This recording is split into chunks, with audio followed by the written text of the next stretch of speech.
I mean, part of the reason for getting together here, and Ian will tell me if I'm wrong, is to gain consensus, to identify areas where we think there's commonality, and if there's an opportunity to share that commonality for best practice.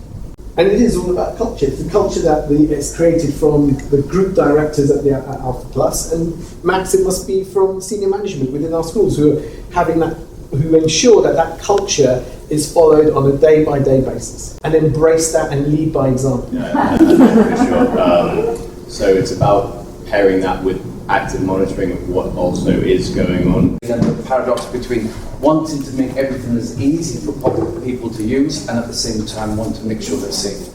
And the two are obviously opposite. Because when they're in the school and on the school network, you know, you've got that network protection, device protection, software protection, lots of things in play.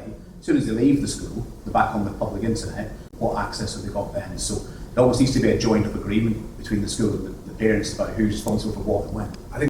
But if we have a culture of where they can talk to us, then we're fine. We have this open communication. Wow, okay, so how are we educating people to use these tools wisely, safely, and in a productive, positive way? And I think that's where I see some of the biggest challenges still, especially if you look at some of the research around, 12 million adults even lacking basic digital skills.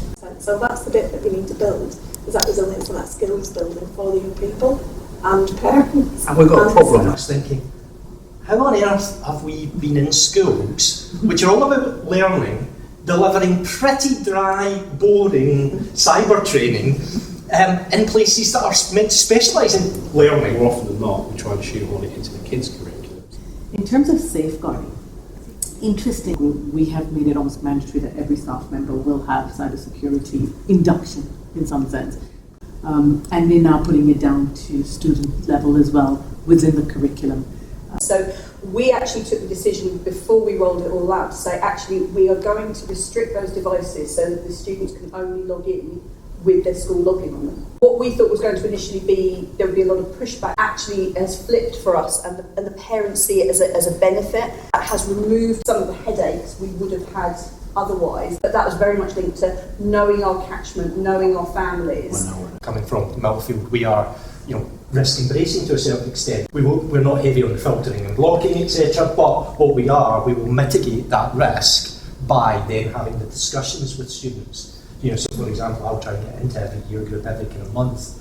I try to regularly get into staff and talk about cyber security and talk about digital citizenship. I think that's our biggest danger, our biggest challenge, is having time to act upon it. Thinking right now.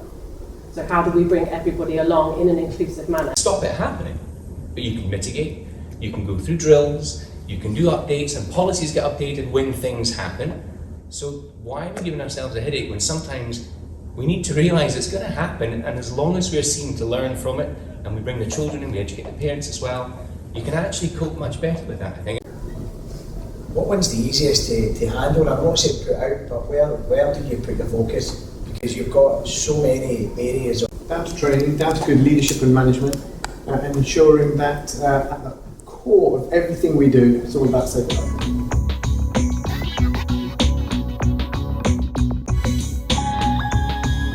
The question is, when we leave this room, do we think, well, that was a nice coaching chat, and that might be, well, can we provide some checklists? Does it go beyond that? Does it become a very small guide? Does it become some top tips? Does it become a place that signposts to others that have got more expertise?